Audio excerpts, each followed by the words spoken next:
This is the Debunking Economics podcast with Steve Keen and Phil Dobbie. The Archive. Episode 225. A Rebirth of Localism.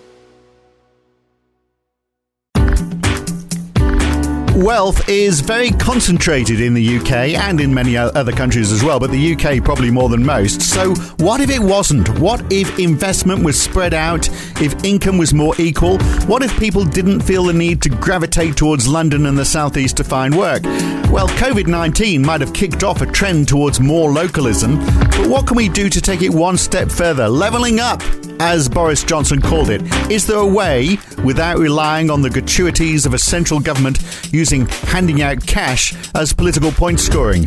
What if there was a real rebirth of localism? That's today on the Debunking Economics podcast with Professor Steve Keen. I'm Phil Dobbie. Welcome along. Well, capital, by its very nature, accumulates. That's why we see London and the South East controlling so much of the UK's wealth. And to give you an idea, the GDP per head in London is about £55,000 a year. In the northeast of England, it's less than 24,000. London and the southeast account for close to 40% of the UK's GDP, but just 22% of the population. And of course, the population density in London is so much greater as well, because people have moved to where the money is. 5,700 people per square kilometre. The population density of Scotland is 65 people per square kilometre. Now, there are attempts to level up the economy, but this is done through projects administered by central governments. And other countries where government control is less centralised, there's not so much dominant concentration of wealth in one part of the country. So the GDP of New York State, for example, is less than 8% of the US GDP. And remember, London and the South East, it was 40% of the UK's GDP. Even the Paris region, which is a fairly concentrated economy in France, Paris is less than a quarter of France's GDP. So with COVID making the streets of London close to empty, is this an opportunity for the UK and for other countries like it to look at a more localised way of doing things? And by localised, I mean government, democracy, planning, taxation, banking, dare I say it, even money. Is this an opportunity, Steve, for a bit of a rebirth of localism? I think it is, and of course, it's not just COVID that's part of that, but also the impact of global warming as well, because we have built part of the reason why we put such a load on the planet is the enormous length of the production chains that are now part and parcel of capitalism, which were built to exploit cheap labour elsewhere in the world, of course, and have often driven up the income to that labour as well to some extent. But what it means is you have enormous amounts of shipping involved in ordinary commodities. We don't think anything about going down to the shop and buying an Apple iPhone, but in fact, to get that into our hands, there's something of the order of 100 countries that are involved in putting the components together. So there's an enormous amount of pollution waste as well in the scale of the globalized production chains, and going local would be a way to reduce that. Right, but we wouldn't have a locally produced iPhone, would we? You've given an example there of one thing where we do need international trade. Well, like actually not international trade, but something which is localized on a larger scale. So it's a question of what do you mean by localized? Depends upon the scale of the process you're talking about. So things like haircuts are obviously always going to be localized. When you get to microprocessor plants, then you need something where the scale is so great that your localization at this moment in terms of things like CPUs is virtually planetary scale. That's really a case of corporate concentration and the network effect that virtually everybody is using an Intel chip these days, though the mobile phones have broken that down with the ARM chip and so on. But you would still be saying the guiding principle would no longer be let's globalize everything, which has been the basis of neoliberalism for the last 30 or 40 years, but what's the appropriate scale at which to localize something? And with things like CPUs and so on, with the network effects that are involved and the scale of production that's involved, then you'd be talking quite a large local scale. But for a large number of activities, you could be talking about something which is literally something you can walk to. And in that case, your problem is if you have that's embedded in a larger system using a monetary unit which works on that larger unit, so the British pound in the UK, then if you let that system dominate, then it's going to cause the aggregation you're talking about with London and the south of the UK. We are cutting straight to the chase of what I was going to cover last, as to whether we actually need to break up currencies more than we currently have, and whether the pound is too big, for example, and maybe the US dollar is too big. But before we get there, let's look at because a big chunk of this is also going to be regulation and administration. So if we look at the way governments are structured, so I live in I'm lucky enough to live in Surrey, which is a very nice part of the UK, I have to say. They receive about $880 million from council tax and business rates, and they get $620 million in central government grants. So all up, that's about £1.5 billion is how much it costs to run the local county council. Central governments spend about $900 billion, close to $1 trillion, really. And that includes those grants that they give to local governments. I just wonder whether government could be more localised. And in fact, just turn it completely on its head, that all tax is collected locally and the local governments pass it up to central government rather than the other way around. How would that change things?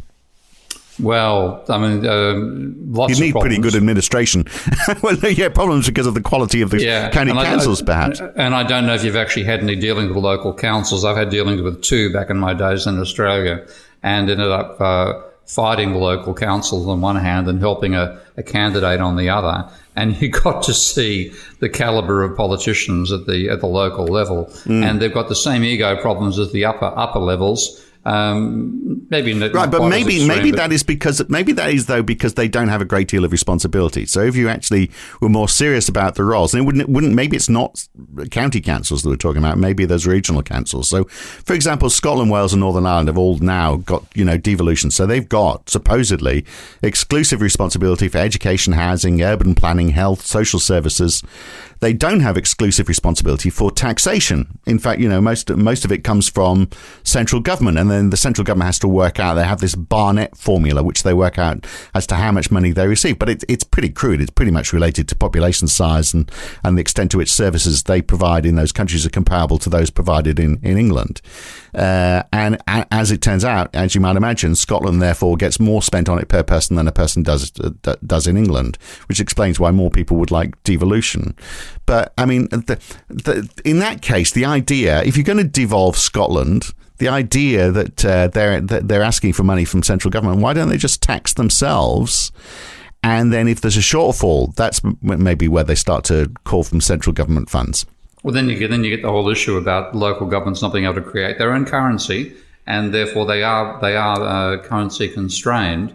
And this was a major way that the Tories, of course, implemented austerity, because since they held not just the tax revenue, but also the spending controls for local government, they simply cut off the supply to local government and forced the local government to implement the cuts, which, of course, the most hilarious, if you want to laugh at macabre things, outcome of that being the then Prime Minister, what's his name? It's Cameron, wasn't it?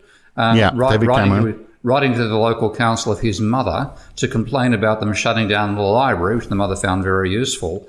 And he said, can't you cut any backroom services? And the Tory mayor writing back a 3-page letter detailing everything that had been cut so far because of Cameron's own cuts to the funding for local government, and saying, well, there is no backroom left. The only thing we can do is cut the front room. Oh, well, let's cut to the chase. I imagine in that case, if Scotland, it might be hard to do in England, but we'll look at that next. In Scotland, because that's a classic case, what if Scotland was to say, well, okay, there are some benefits for being part of a union, but we want to take this devolution further. And by the way, we want a Scottish pound again, and we want it to have a fluid exchange rate with England. That way, it might be cheaper to set up in Scotland. And they would have the ability to create their own money. This is the one essential thing that's necessary for Scottish devolution if it ever happens, because there's absolutely no point in devolving from separating from Britain, or what would you call it then? Britain, England? I suppose Britain.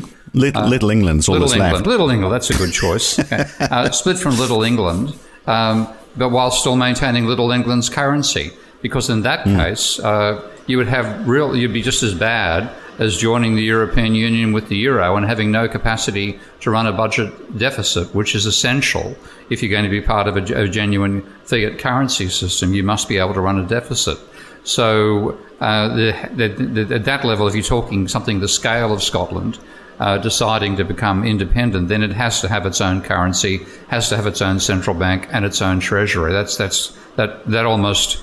Well, it shouldn't go without saying. It has to be said, given what happened with the euro. So then Britain is really, I mean, it could stay part of a union, but it would really just be a trading bloc, wouldn't it, in that case, as a separate country running itself? You might say, well, okay, let's agree on certain standards. Like, for example, we might agree on school curricula. Well, let's have a working group to work on that. But by and large, I mean, they are a sovereign state all to themselves in that situation, aren't they? Yeah, if it actually happens. So, I mean, that level of devolution, as you and I both know the amount of politics involved there. And one of the blokes we both quite like, old George Galloway, if you can do his accent, is campaigning vigorously. He is Scottish, isn't he? He is Scottish. Okay, but he's campaigning to keep Scotland. Can't you tell by I was sort of guessing, but you heard one Brit, you heard them all. Really? Well... So you can't tell the difference between Boris Johnson and George Galloway. I can indeed tell the difference, but I like stirring the pot occasionally. But yeah, so he's trying to prevent that split. But if you go down to the more local level, as you were saying, you're looking in terms of local councils and things of that nature, and you've got this the tendency for because of the monetary system and also because of the concentration of political power, you can get all of that aggregating around London, and you wanted to prevent it. If you're just using the domestic currency, you're likely, and particularly when you let that domestic currency be controlled by the banking sector rather than controlled by the government itself, because the government can decide to spend into what are otherwise depressed regions, make a political decision to do that. But if the banking sector is making that decision, they're going to go where the money is. And of course, if you've got a housing bubble in London, where are they going to provide mortgages but London, which will drive the housing bubble? And you've got a runaway amplifying feedback effect that makes it even more extreme. So which of course is what's happened, of course. So what would happen if Scotland did go on its own then? What do you think would happen? I mean, obviously the Scottish pound would be worth less. I mean, we instantly see a devaluation from currently, which would make things cheaper. I'm just guessing here, but this is the way I'd surmise it would happen. So that would make things cheaper in Scotland. That would make Scotland a more attractive place for some people to live and potentially also set up business.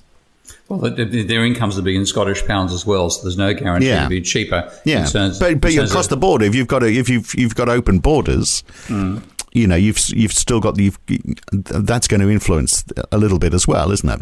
It's like, well, okay, we'll take holidays in Scotland, for example, because they're going to be cheaper. Yeah, that might. Well, the question really on my mind, of course, is one area that I just disagree with modern monetary theory, is what would be the balance of payments consequences of Scotland doing that. Would Scotland be running a deficit or a surplus on the current account? I don't know the answer. That's the sort of thing I like to run upon my mate Phil Dobbie to have at his fingertips. No, I don't know. Well, almost certainly. I mean, Scotland buys more from England more than it produces, and it's also got the vulnerability. Its exports rely heavily upon the North Sea oil, don't they? Yeah, in decreasing amounts, yes. Yeah, well, the trouble is that, and given what was likely to happen to oil, I mean, in terms of the greenhouse effects, that is one area you're likely to say, no, that's no longer going to happen. So it'd be but it's very windy up there, so you could cover the whole land with wind farms and export wind energy to England. So I mean, they could still be a net exporter of energy, and of course they and they have valleys that they can fill water. So there's lots of opportunities as well for all sorts of energy production in Scotland. So maybe they could do it themselves. But nonetheless, at the moment, they'll be running a deficit, which is a real challenge. If you're running a trade deficit to start with, and it's substantial, and you might get to the point where you've got to issue debt in a non-local currency, i.e., pounds, to be able to buy goods, or if you issue in the Scottish pound, you've got to convert to the British pound, and you're facing a devaluation effect. Then you have real dangers there. So it concerns me at that level. How you'd apply it? But it would need a transition period, wouldn't it? I mean, maybe it would need a 10 or 20 or even 30-year transition period if it was to happen. But if the upshot is going to be that generally for the UK, there's going to be less concentration of wealth, maybe it's a good thing. And and maybe you can apply it to other parts. So maybe the north of England does become a different administration zone. But is it going too far? Can you get too small an area where you start to say, well, okay, the north of England's going to have its own currency as well? Or do you have two currencies running side by side, for example? This is what I would actually prefer to consider, because one thing you can do, and this is done in various little towns, like the Bristol pound, like the what's the one in London, the Brixton pound, which has the image of David Bowie, who's one of their local sons, is on the notes. So you can have local currencies being used, which, because they are local, and if they are accepted locally, then they mean that some commerce which would otherwise be occurring in pounds and the activity could drift out of the local region. If you have a Sainsbury's moves in and takes over from the local corner shop, then the money gets accumulated in London. But if it's actually been transcribed in terms of a local currency like the Brixton pound, then what starts in Brixton stays in Brixton, and you get a bit of local wealth coming out of it, and that can be substantial if that's money which is not debt based, in the sense that it's just issued by a local authority. Was it just drug money? Was it the terrible thing to say about the people of Brixton? I'm sure a lot of them are glorious. I just imagine a Brixton pound is something that you just roll stuff up with. But there have been lots of other examples, because there was the Totnes pound in 2014, but which I guess same idea, to try and encourage local spending down in the West Country. But what about the Worgl experiment in Austria during the Great Depression? That's an interesting case study in all of this. Isn't the town's mayor, Michael Utengugenberger, issued a currency of his own that funded supposedly a lot of new housing, a reservoir, a bridge, a ski jump, and it was all going well. Other towns in Austria were interested in doing the same thing until the central bank told them to stop it. Yeah, this is one of the classic instances of monetary experimentation that worked and that was then shut down by a central bank. It's the sort of thing, and of course, shortly afterwards, it was shut down by Adolf Hitler. So tell me how it worked. What was the theory behind this? What was the process for it? The main thing about first of all, it could be used to pay local taxes. So you had council taxes, and in that sense, having the capacity to tax at a local level is an essential part of making it work. So it was issued by the council. It could be redeemed if people paid you in the Worgl mark, then you could use that to pay your local taxes in Worgl. And it was also set up in a Gazellian sense that it depreciated over time. So if you didn't actually transact, there were stamps which were added onto the back of the note that were depreciated over time. That not being spent meant its value fell. So there was a strong encouragement to spend it as soon as you got it. And the rate of circulation of that money was extremely high. I don't know the ratio of the circulation to the official Austrian mark at the time, but it was substantially higher, and consequently, it was hundreds of times higher, wasn't it? Not these aren't the numbers, but it was certainly multiples, 2 or 3, certainly. Right. And what that meant was that there was an enormous amount of activity in Worgl, and then people started accepting it because it was so much of it wasn't just paid for the local council taxes. You could actually, it was worth having them to pay those expenses you had locally. So people would expect that in their own internal transactions, a baker to a butcher, that sort of thing. And the result was that everybody who wanted a job in Worgl had a job. And it was a very effective way of turning a place from being, Great Depression levels of unemployment to full employment in a matter of, I think it was under a year. Right. So the town of Worgl just created this currency out of thin air. Yeah. And issued it and accepted it back in terms of payment in council taxes, with the rule that it you had to be applying a stamp to it. I'm not sure. I actually must have a good look at the actual documentation on that experiment, because I'm familiar with it, but I haven't studied it in detail.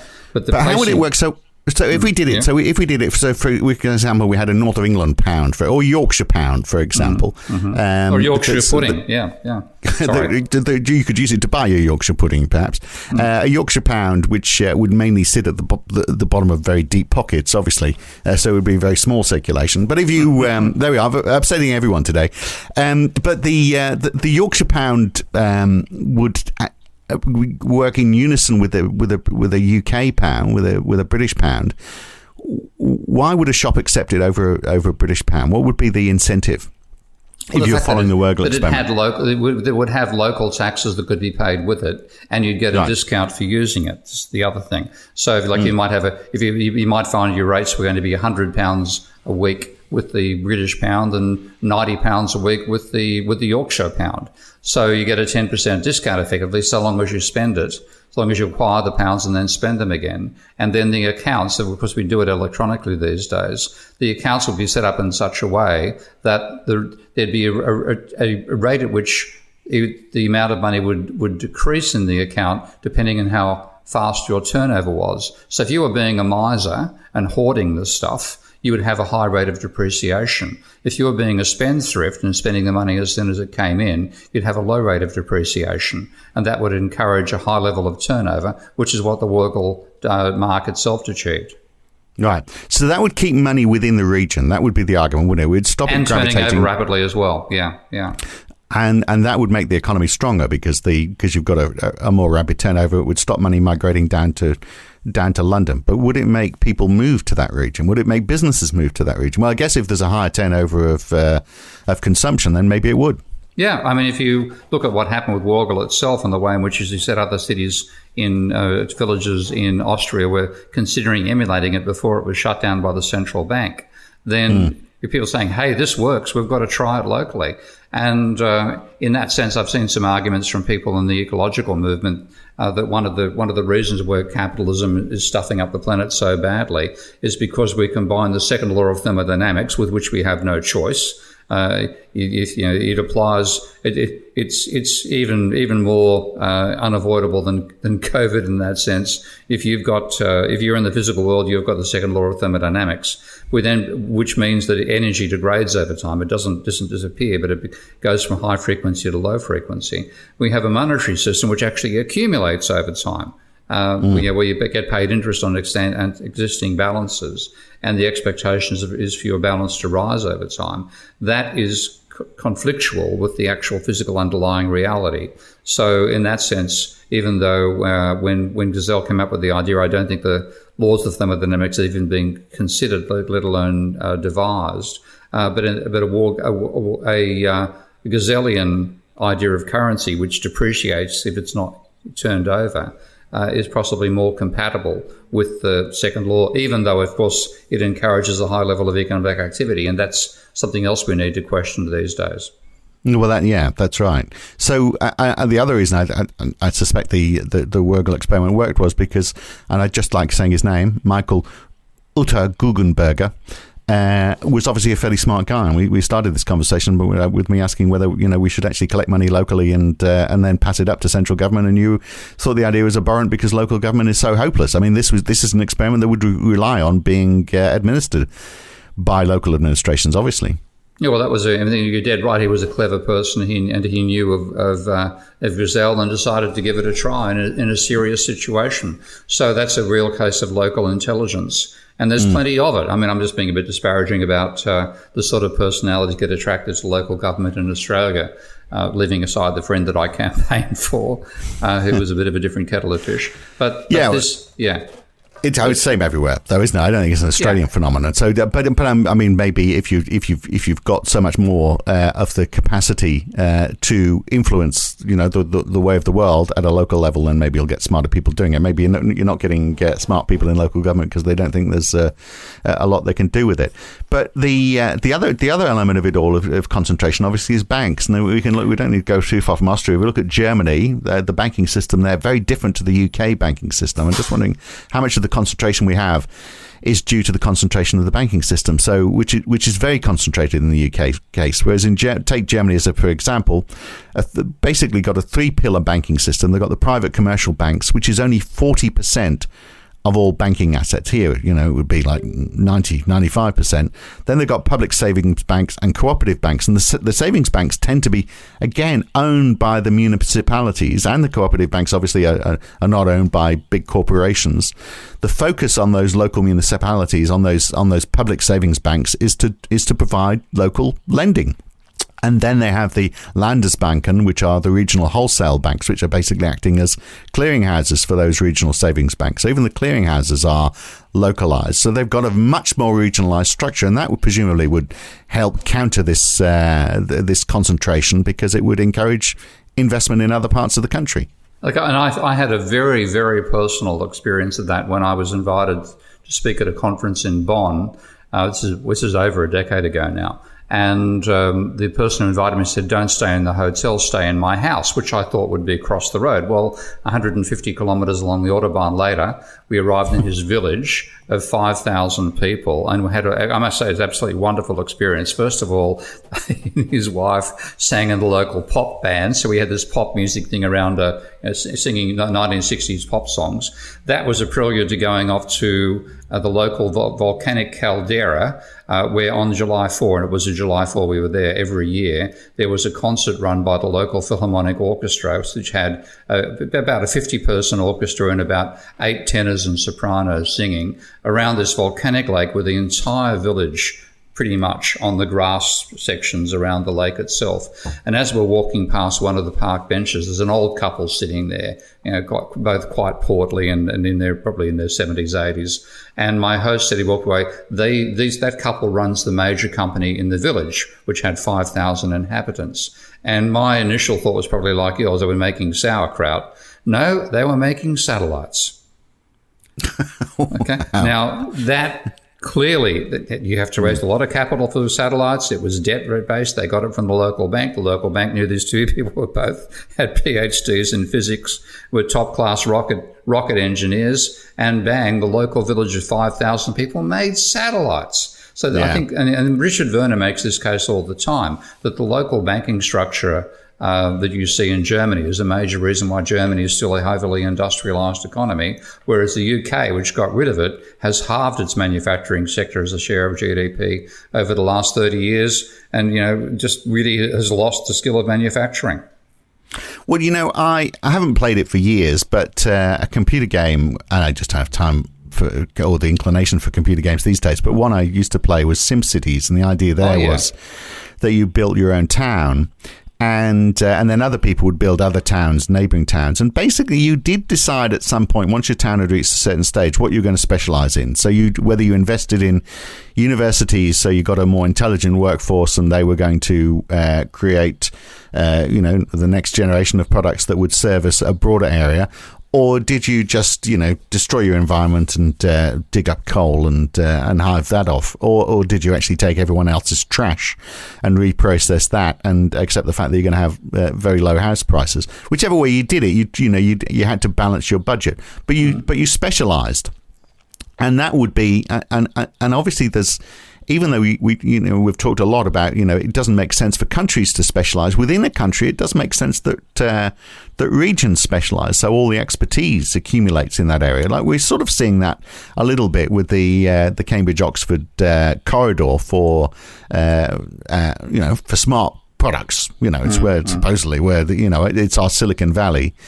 That degree of local specialisation, again, could be something that local governments could be planning for, particularly if they had local banks that were going to invest. But and the local banks being essential, because otherwise you don't get the working capital. I mean, again, my own another personal experience of me with local banking is that my sister wanted to establish a storage shed business in the Northern Rivers section of New South Wales, and couldn't get a loan because her house wasn't worth enough. And the evaluation for the value of their house, which had nothing to do with the business, was done in Sydney, a good 800 kilometres away.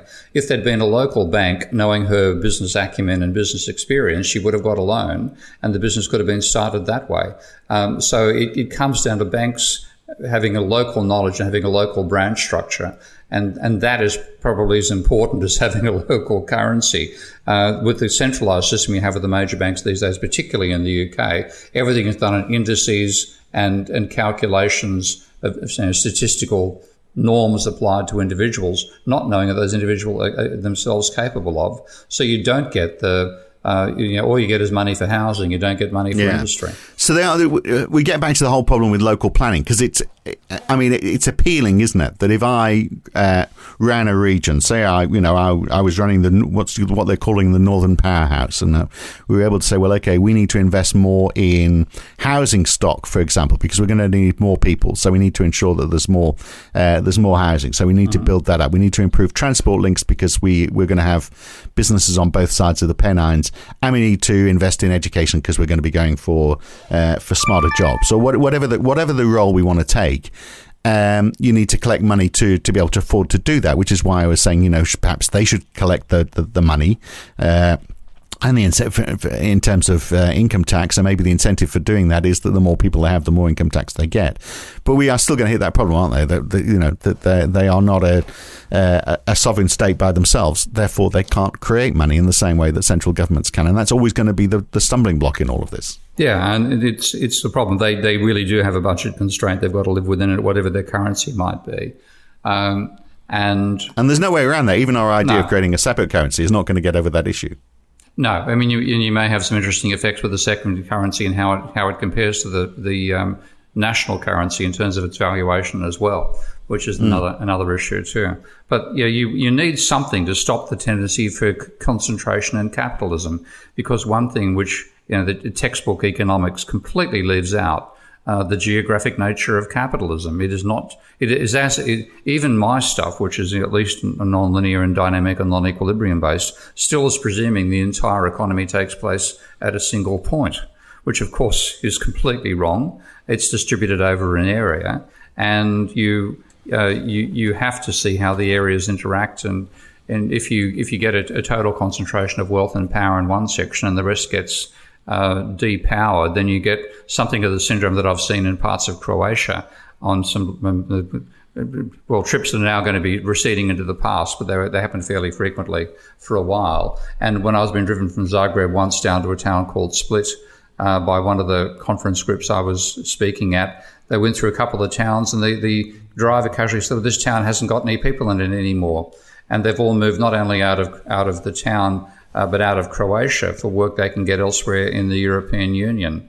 So you have a real problem with concentration, and you have to find some effective methods to do that in a countervailing way.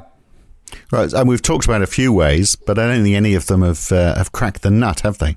No, but I think the local currency one and local banking are probably two of the most important ones. If you can have a parallel currency which just exists inside your area, particularly if it's originally a depressed area like Brixton was to some extent. It's rather a bit more gentrified now, but still poorer than the rest of London. Then that was an encouragement to do your shopping in Brixton rather than doing it outside. So that's one thing which an impoverished area can try. But the main thing, I think, again, is a localised banking system. And then you can actually use regulations to enforce. Regulations to control what businesses do generally tend to fail over time or get circumvented. But if you have a provision that requires local banking and requires banks to have local bank managers and prevents the sort of centralised decision-making that banks use these days, then you have got some capacity to get money used for ventures, like my sister's, for example, where that has more than paid for itself, but it had to require money being dragged out of my superannuation account rather than money provided by a local bank, which would have made a profit on the deal had it lent the money in the first place. And maybe some sort of guarantee as well, because if banks are seeing, because of course banks obviously only are giving loans for houses because an increasing proportion of loans is going into mortgages because they get the house at the end of the day. They've got a security, so maybe there needs to be some sort of guarantee to banks so that they take high risks. Well, I hate to say that, because why should they? But they don't without it. Well, I've got the same attitude towards banks issuing loans rather than potentially taking an equity position in companies, because, again, a bank is highly unlikely to lend to an entrepreneur because you're going to have 1 in 5 chance, if you're lucky, of the entrepreneur succeeding. So if you have a practice of lending to entrepreneurs, you're likely to lose money 4 times out of 5, and therefore you don't lend to them at all. So something which enables banks to take a position where they can make a gain on a single successful loan and lose on 4 others without going bankrupt. Something of that nature is necessary to stop banking have the tendency to concentration and tendency to focus upon asset-backed lending that they have these days. Well, hopefully we'll see this opportunity start to emerge even before there's any regulatory change. Hopefully, people in towns where they're now all working from home will start to see the opportunity for more investment in their town rather than being London-centric. Maybe that'll have, even that shift in thinking will have some sort of influence. And it's potentially going to happen courtesy of COVID. Yeah. That's true. All right, very good. Thanks for joining us again. Talk again soon, Steve. Okay, mate. Bye. And next time on the Debunking Economics podcast, we're going to look at how money is really created. A lot of people seem to think that when central banks buy back bonds using quantitative easing, that's a way that money is created. They're actually shuffling new money into the economy. That is not the case. We'll explain why, and why the only way money really finds its way into the economy is from a government overspending or from central banks lending money out. We'll explore that in detail next time on the Debunking Economics podcast with Professor Steve Keen. I'm Phil Dobbie. Thanks for listening.